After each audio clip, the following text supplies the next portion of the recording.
की सुन फिजाओं में जब रात का अंधेरा उतरता है।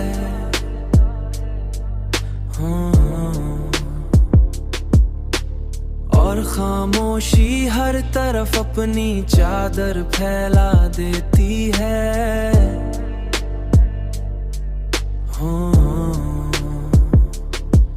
तो यादों के चिराग आस्ते आस्ते जलने लगते हैं।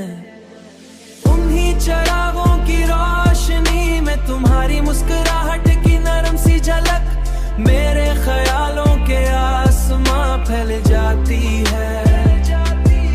मैं देर तक उन्हीं लम्हों में खोया रहता हूँ और शायद वही एहसास मोहब्बत, शायद वही एहसास है जो वक्त के गुजरने के बावजूद दिल के किसी कोने में हमेशा जिंदा रहता है।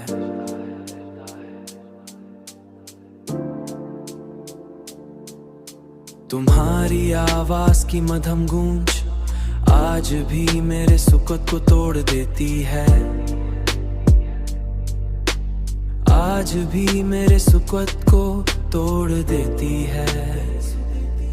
मेरे सुकून को तोड़ देती है। उन्हीं चिरागों की रोशनी में तुम्हारी मुस्कुराहट की नरम सी झलक मेरे ख्यालों के आसमां फैल जाती है।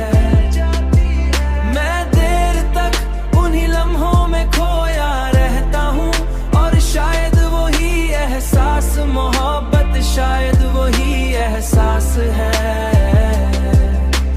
और मुझे इन दिनों में ले जाती है जहाँ हर खुशी तुम्हारे नाम सड़ी हुई थी, जड़ी हुई।